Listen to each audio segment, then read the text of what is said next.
I'm so excited to tell you about the Kroger OptUp app. OptUp is your virtual assistant for healthier shopping. I've been using OptUp with my grocery shopping, and now I'm more mindful as I make food choices for my family at Kroger. What I love the most is how OptUp tracks my household score automatically based off what I'm purchasing at Kroger. OptUp also makes recommendations for healthier alternatives and nutrition facts of the foods we purchase. OptUp is very easy to use. Download it today in the App Store or Google Play. Welcome to the Produce Moms Podcast, where we believe there is a produce mom in all of us.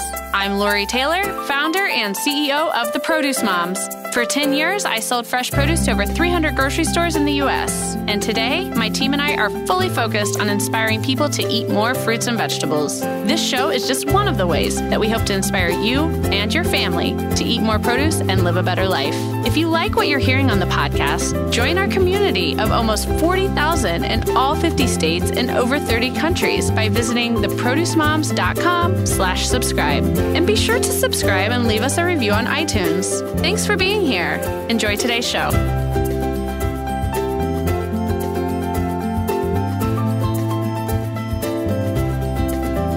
Hey everyone, thanks for being here. This is Lori. I'm the founder and CEO of the Produce Moms, and really looking forward to bringing today's episode back to you all. That's right. This is our very first throwback episode. You know, we've been at the podcast thing now for just over 8 months. Really appreciate you all listening, and excited to throw it back today to our original episode, the episode where we kicked this whole thing off. So thank you for being here, and please enjoy throwback of episode 1, which is my story and why I do what I do and how you all motivate me to do it. Welcome, everyone. This is the Produce Moms Podcast. My name is Lori Taylor. I am so excited to bring this to you. We're going to share a little bit more about what you all can expect. Obviously, with this being episode 1, it's a whole new beginning for us at the Produce Moms. But the Produce Moms is far from the beginning, and we're also far from the end. Spoken like a true entrepreneur, we are so far from our goals. But I'll tell you what, launching this podcast was certainly a goal that I had, and I'm so thankful that my path crossed with Bryant from the Podcasting Experiment. He and I met through one of the many masterminds that I belong to online, and he, invited me into the Podcasting Experiment, and Bryant is here with us because he's going to kind of interview me, and I'm going to kind of interview him, and we're just going to have a little discussion on what the Produce Moms Podcast is all about, because I'll tell you what, he and I have been working on this for a couple months now. Yeah. Yeah. And you're actually here with me because we're in Nashville. We are live in Nashville. Hanging out in Nashville. Yeah. I love this town. Yeah, I do too. I can't believe it's like 4 hours from my home and I've never been. Right, yeah. And I can't believe I came to Nashville to record a podcast. There's so many other things to do in Nashville than that. But I enjoyed many of them last night. So, gosh, if you're a country music fan, add this town to your list. Yeah, Nashville's known for that music scene. Definitely hanging out on Broadway. So absolutely. It was so fun. So the Produce Moms Podcast. So how did this start? Well, I truly believe that podcasting is important. I find myself using podcasts more to connect with the things I'm most passionate about. Yeah, absolutely. I mean, drives to work, driving anywhere. I enjoy podcasting in the morning when I'm having my cup of coffee. And, so I really feel like it's that next step within the media portfolio and ladder that my brand, my other baby we need to grow the Produce Moms to have a presence within the podcasting world. So yeah, and I think when we connected initially, it was like you were telling me the vision about the Produce Moms, and it was so like inspiring because you had so much vision, so many things that you wanted to do. I was like, you need to be sharing this with your community and talking about it and talking to other people. And so that's kind of what this is all about, right? I mean, the podcast for the Produce Moms. Yeah. I mean, we've had Brian's really sent me through some incredible strategic planning over the last several weeks on how, what it means to put together your podcast. And I'll tell you, it's quite a story how the Produce Moms even came to be. So I think it's probably appropriate in this episode 1 to share that with our listeners. Dive in a little bit and just explain kind of what the Produce Moms is. You always say that there's a produce mom in all of us. There is. Obviously, I'm not a mom. There's still there's do you want to eat more fruits and vegetables? I do. I need to. Okay, then you know what? There's a produce mom in you. There's a produce mom in me. All right. But yeah, tell us a little bit about how it started, your background. Sure. Kind of, how it all came together. Okay, so so the Produce Moms, we are best identified as, obviously advocates and a community of people that are passionate about increasing the consumption of fruits and vegetables in America. That's the 30-second elevator speech. But I bet I actually did that in less than 30 seconds. So that is really our mission, to increase the consumption of fruits and vegetables in the U.S., really change the way America eats. Mm-hmm. So everything we do has to serve that mission. And this podcast is just one of those ways. It's another tick on the timeline as to how we're inspiring people to eat more produce. Mm-hmm. And I got my start in fresh produce. Gosh, it was 2004. 2004, 2005. It's been a while. And I was looking for jobs, and I found a job at Indianapolis Fruit Company, which is there at the wholesale distribution stage of the supply chain.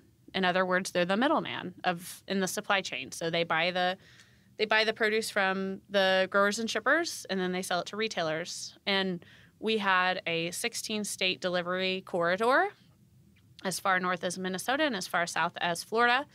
And I was a sales representative.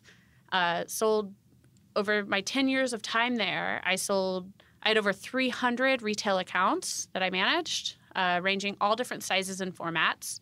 So I was taking care of, chain stores, high volume grocery stores. I was taking care of cultural bodega and niche type markets. I was taking care of college juice bars and exclusively organic stores. Took care of some food service accounts like schools, delis. It was amazing. I learned so much in those 10 years at the sales desk, educating people who were making I was selling to the decision maker at the store you shop at. So the person who's deciding, yes, I'm going to buy this fruit or vegetable for delivery, in most cases tomorrow or in 48 hours. Mm-hmm.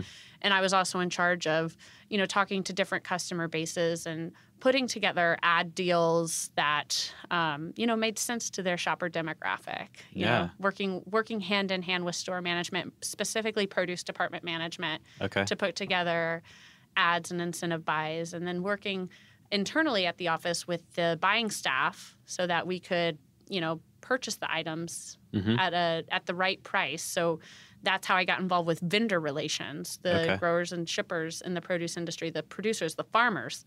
So you were advising, places like a Kroger or a Publix or, a supermarket essentially. We had a lot of independent retailers. The wholesale distribution chain, you service a lot of independent retailers. Some of your big chains, but absolutely. I did some. Kroger was one of my accounts when I worked at Indy Fruit, and so that would be who I would consider the higher volume stores. And then I also had some of my early accounts were like Mexican bodegas, where the entire produce department was like maybe a 10-foot case. But man, I had a lot of fun educating them.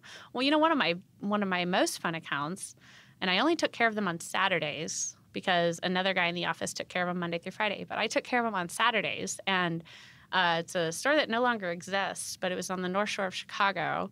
It was where Oprah Winfrey shopped. Wow. So that was a lot of fun. Yeah. Really getting into some of the unique items, some of the real foodie items within the produce department. It was always, you always knew that store if we had a surplus of morel mushrooms or something. Yeah, I was going to say, what's considered like a foodie produce item? Some of it's driven by high ticket. Some of it's driven by, the type, like if it's cuisine specific,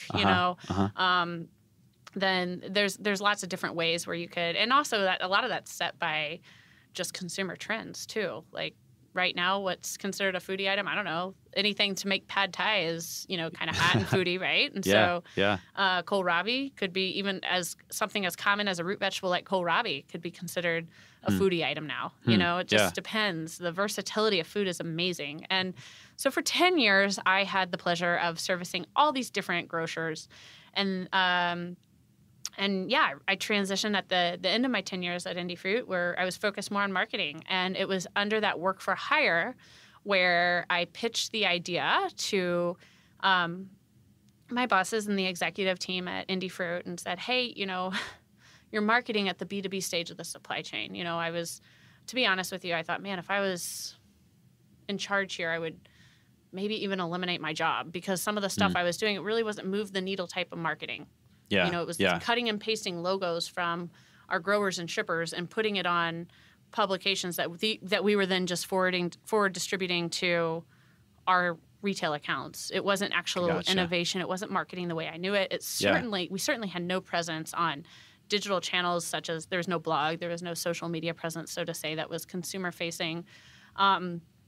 And so it was, I was like, why am I here? And that's always a bad, like, if you're employed and you're wondering, why am I here? That's a bad sign, folks. Yeah. So it's not job security. Not right at there. all. So that was when my wheels really started spinning, because I needed the job. I mean, my household counts on me for my income. And certainly at the time, I had a 3-year-old and a 1-year-old.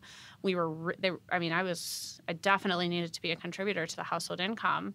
And cost of daycare is very expensive too. So the opportunity for a management position opened up. It was actually the marketing manager job. I landed in that. That's obviously when I started having, I transitioned. I transitioned from the sales desk to the marketing, and then I had that vision where I'm like, what am I doing? I was serving the company much better at the sales desk than what I am at marketing. So the wheels started spinning, and that's when the whole conceptualization of the Produce Moms came to be. And I do need to kind of backpedal a little and tell the story of how I got that marketing job, because it's great. Yeah, let's hear it. It was really the first time I ever stood up for myself in a business setting. I got wind that the marketing manager was leaving, and so I made an appointment with my former boss. His name's John Cunningham. So if you're listening, John, or if anyone who's listening knows John, pay attention, because you're going to love this story. So John took the meeting, and he has since told me, man, I thought you were putting in your 2 weeks notice. So he was very blown away when I got into the meeting, and I said, hey, I am interested in being the marketing manager at Indie Fruit. And he looked at me and he goes, well, you're not qualified. And, there was some points to that statement where, like, on paper, dollar for dollar, I was selling the least amount of produce of everyone on the sales team. I was taking care of a lot of the accounts, though, that had, 8-foot to 10-foot produce departments. So a little bodega or a college juice bar certainly isn't going to buy the amount of produce that, like, a big chain grocer is going to, right? Sure, yeah. So, but yeah, he looked right at me. He's like, you're not qualified. And I looked right back at him. And I said, well, what qualifies you to be marketing director? And I was still respectful, but it's a valid question. If someone's going to fire at me that I'm not qualified, okay, you're the one in charge. What qualifies you? What qualifies you? Yeah. And he kind of had the same reaction you just had. And he, and so I said, seriously, John, I'm 30 years old at the time. I was 30 years old. 30 years old. I've got 2 young kids. You know what you pay me. Every single purchase that I make is a result of a good marketing campaign, because I got money to spend, but it's not unlimited funds. And I've got a 3-year-old and a 1-year-old. Trust me, they want to eat cookies, not broccoli. I feel like, not only am I the most qualified person in this office, but I'm probably the most qualified person in the city of Indianapolis for this job. Wow. And, when I shifted it that way and positioned it as, I am the person that everyone, who's selling us product, they all want a piece of my grocery basket. Yeah. And I know what I respond to. I know how I get communication, how I consume information about the products I want to purchase for my kids. Yeah. And so that's how I sold myself. I've got this produce industry knowledge, and I'm a mom. So when my wheels started spinning on how I how now that I'm in marketing, so long story short, I got the job as, the promotion as marketing manager, and then kind of just went through the motions, did what my predecessor did for a couple months. Didn't feel like I felt like I was making a bigger impact in my former job for the company than what I was as the marketing manager. Wow. And so that was when I knew something had to change. Yeah. And I will never forget the night when I did all this research on blogs, and I will never forget the night that I bought the URL. It was me and my Labrador Retriever. It was like 11:30 at night on a Thursday. And my whole family's asleep, and I was up. I guess I have always had that entrepreneur spirit in me because I'm up working on this idea that I have. And it just clicked. I was like, man, I just came back to how I got the job, the produce mom. It actually wasn't it was produce mom. And so I typed it in, producemom.com. The URL, the domain was claimed. And so I was like, oh, I was so crushed. Yeah. That's the perfect name. Yeah. When you're starting a business, that's like the first thing you check. And then you're like, oh no, what am I going to do? Well, I went to Indiana University. And so in the Big Ten, everyone who did not attend Ohio State was always extremely annoyed with how Ohio State would, announce themselves as the Ohio State University. Oh, yeah. And so I was like, well, I could be like Ohio State and be the Produce Moms or the Produce Mom. And so, I typed in the Produce Mom because at the time it was singular, folks. And the Produce Mom was available. So I purchased it that night for $5.99, went to bed, felt very, very excited.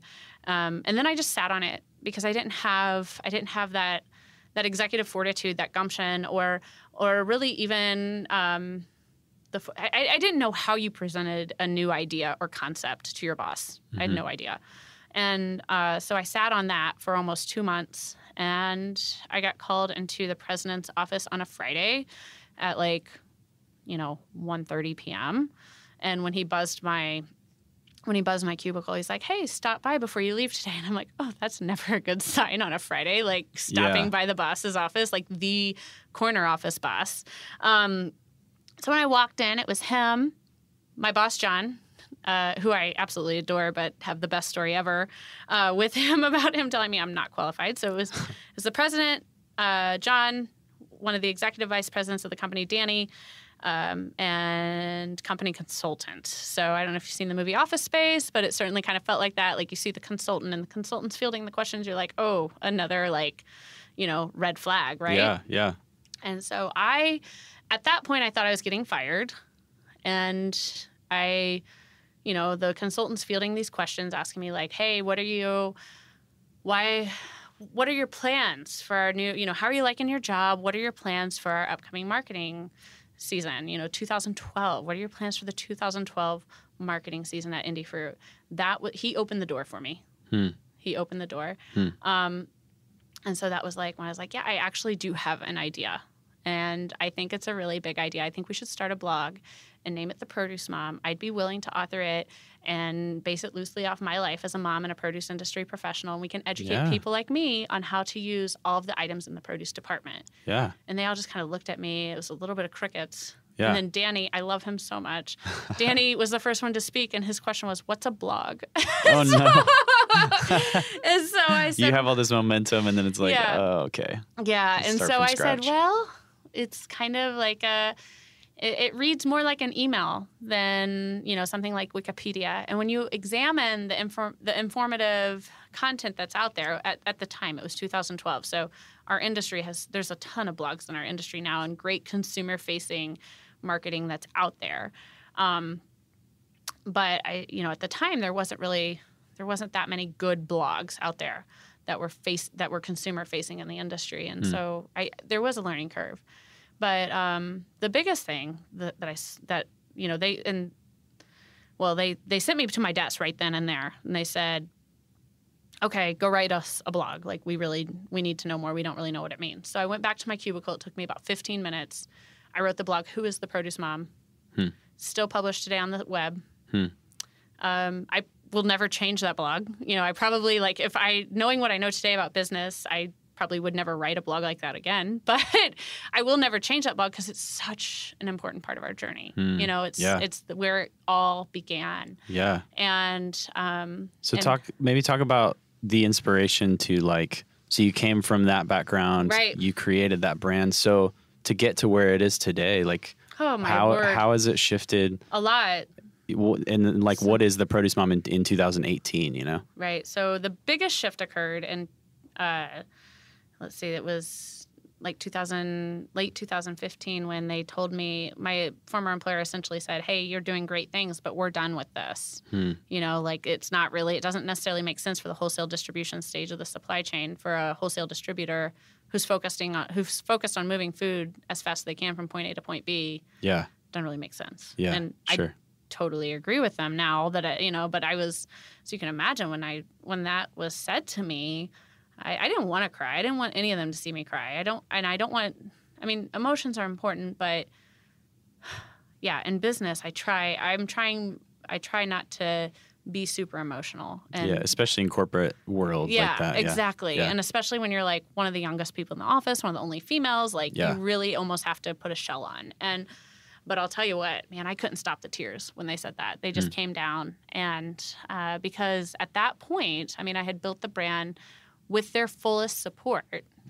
But nonetheless, it was a result of my passion that was driving the Produce Mom to continue and to grow.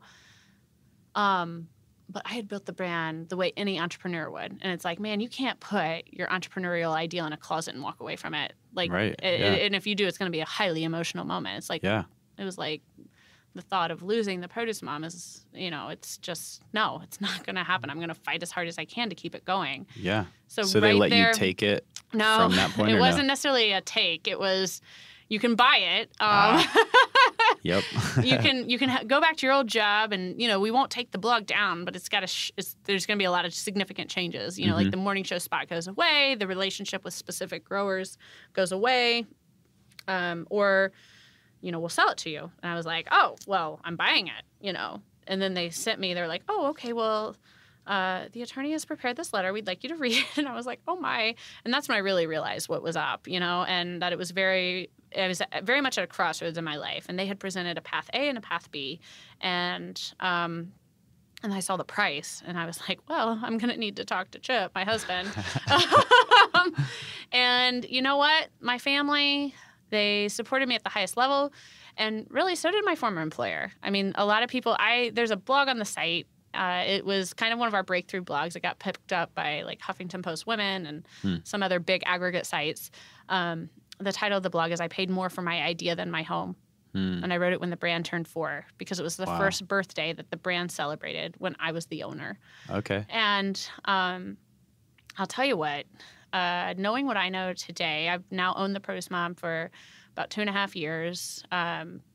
Could not have more gratitude for my employers. I mean, they supported me at a level, an unprecedented level, and they empowered me with so much knowledge. And then they gave me the opportunity to own this and to take it to where my vision and dreams are at for the Produce Mom, you know? Yeah. So the attitude I embraced during that transition, because trust me, it was highly emotional. It was not It's not easy to sit across the acquisition table from people who are your trusted colleagues, your bosses, your mentors, your friends for over 10 years and go through, you know, a 6-figure deal. Like that, it's not easy. And but the attitude I embraced, and I think it's really important.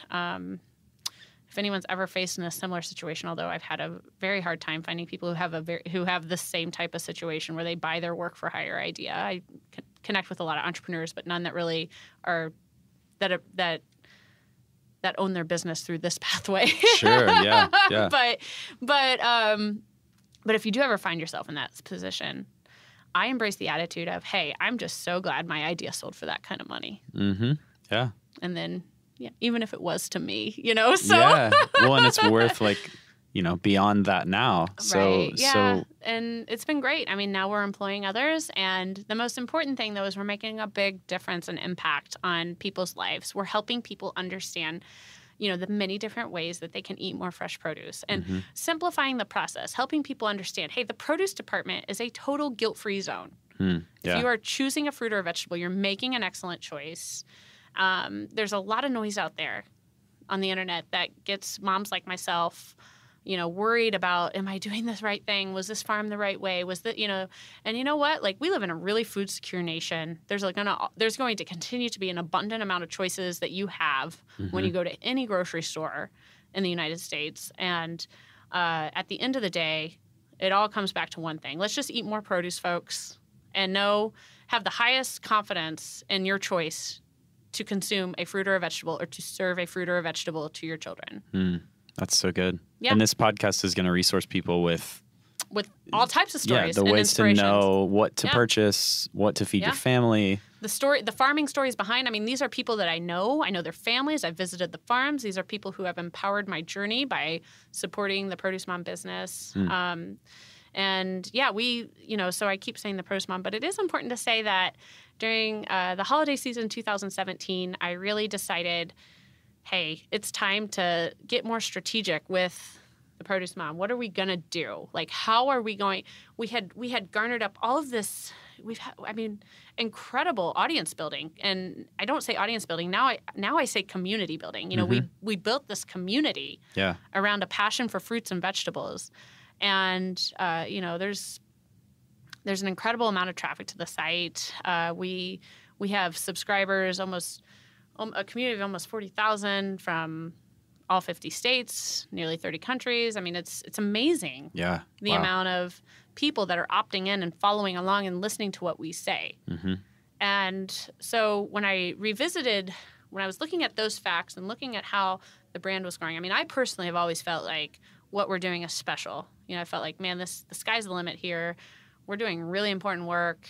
But I'm an admitted produce nerd, okay? So, to me,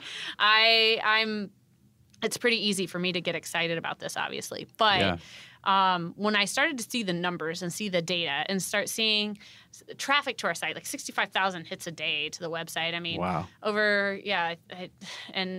the stats are just mind-boggling, some of them. The amount of monthly unique visitors we get and stuff. I'm at the point where I'm like, you know what? We've really got something now. Yeah. And it's unique and it's special. And there's a ton of people out there doing great work to encourage the consumption of fruits and vegetables. One way that we differentiate a little is, that community component. This really is a community of moms and people who love produce. Yeah. And so, here we are with the podcast. But in the holiday season, I decided this is no longer a singular effort. This is, the Produce Mom was being perceived as equivalent to me, Lori Taylor, and that couldn't be further from the truth. When you look at those kind of stats and you see the kind of growth that we're having online with our community and our email, and the work that we're doing with schools and, community outreach, I'm like, man, this is not a singular effort. So we went through a rebrand, and it was a very simple rebrand. We just added an S, and we're now the Produce Moms. And That's awesome. It's definitely a community and even a movement. Like you and I talked even early on, it's like you're inspiring people to change the way they live, change the way they eat, change the way they feed their family, which ultimately will change America. Right. To eat better, be healthier. So it's super inspiring. And I love what this podcast is going to be, because you're going to have conversations with people. You're going to have episodes where you resource people with certain topics. Maybe just list through maybe a few topics that people can expect in later episodes, and just some ideas that you want to talk about. So there's all sorts of things that you guys can expect from this podcast. Like I said, everything will come back to our core mission, which is to increase the consumption of fruits and vegetables. But we actually surveyed our Facebook group to see what kind of topics our most intimate fans, the people who are part of that inner circle, the people who have gone a step further than liking our Facebook page. They've actually joined our group where they're sharing in one-to-one dialogue with me, Kristen, other members of our community, other members of our team. So in our Facebook group, the survey included several topics. And, the good news is we got votes on all of them. So I'm like, you know what? We're going to roll with it. Like, you can obviously expect to learn from health and wellness professionals, people who have studied the science of food and nutrition and wellness and fruits and vegetables, I mean, I'm yet to meet anyone that says, hey, don't eat fruits and vegetables. They're not good for you. I mean, it's really quite the opposite. Everyone is, but why? Why do we need to have so much, such a high consumption of fruits and vegetables, and kind of diving into the science behind that? Sure. Well, also, I think it's extraordinarily important to have,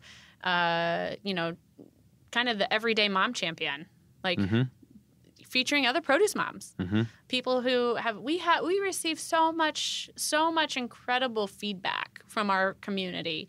We have people who are sharing photos of how they as homeroom mom have shifted things like the Halloween party at school to being something that is celebrating fruits and vegetables as opposed to a bunch of candy. Yeah, sure.